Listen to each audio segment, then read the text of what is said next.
When is the right time? To start having sex, Chapter 4 from Letters to My Daughter by Alina Chamberlain. So, when is the right time to begin your sexual life? You know, this question isn't about finding some date on a calendar. It's really an invitation to listen deeply to yourself. It's a question filled with wonder and a really beautiful kind of vulnerability. And that's really the heart of it, isn't it? This is a deeply personal odyssey. It's a journey that's guided not by some external set of rules, but by the gentle wisdom of your very own heart. Let's hold on to that idea as we go through this together. Now, to hear that inner wisdom, we first have to clear away all the noise. Society, well, it tends to give us these really rigid, one-size-fits-all answers, but your path is completely unique to you. So let's start by letting go of some of the myths that create so much pressure and confusion. Let's just be perfectly 100% clear on this. There is no universal age. There is no predetermined moment that's whispered by the stars where it's medically or psychologically required to begin. It's time to let go of the burden of that imagined timeline. You know, there's this myth that you have to begin by a certain age for your hormonal health, but that's just not true. The truth is, your journey is so much more like a flowing river. Readiness? Well, that's a personal state of being. It's not some deadline you have to meet.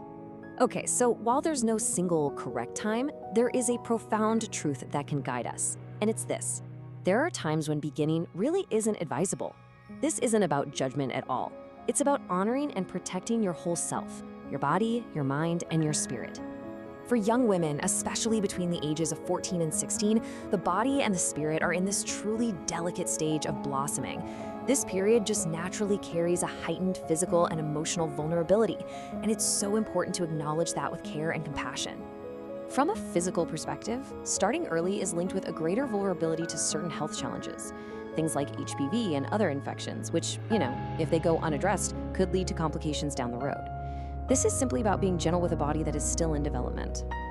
And just as important, maybe even more so, is your sacred inner landscape. Your mind, your emotions, they are just as vital in this journey. Physical readiness is only one tiny piece of a much larger, more intricate puzzle. Because that inner world, it's complex, isn't it? It involves the delicate dance of intimacy, understanding the nuances of boundaries, the true power of consent, and learning to stand strong against pressure from others, all while being really rooted in your own self-worth. These are things that truly blossom with time and maturity. So instead of asking, what is the right age, what if we shifted our gaze to a much more meaningful question? Let's ask, what is readiness? This moves us away from a number and toward a state of being, a deep sense of inner awareness. Readiness isn't just about the body. It's a holistic blossoming. It's that moment when your emotional, your mental, and your spiritual selves all come into alignment. It's a feeling of wholeness and preparedness that comes from deep within. We can think of this readiness as resting on 4 beautiful pillars. First, there's knowledge, having the wisdom to protect your body. Then, your voice. That's the confidence to communicate your feelings and boundaries. Third is support, knowing you have a safe place to turn for care and guidance. And finally, self-awareness, truly understanding yourself and valuing that mutual respect. Now, it's worth mentioning here that you've probably heard that medical wisdom often points to the age range of about 19 to 35 as a biologically harmonious time for pregnancy. But that's a completely separate consideration. That information is about reproductive vibrancy, but it does not and it should not dictate the timing of your own personal sexual journey. And that brings us to the most important point of all. This is your sacred, empowered choice. The decision, whenever it comes, belongs to you and you alone. Please, let this really settle into your heart. There is no external clock ticking away. There's no deadline that you have to meet. There is only your right time, and it's unfolding in its own perfect way.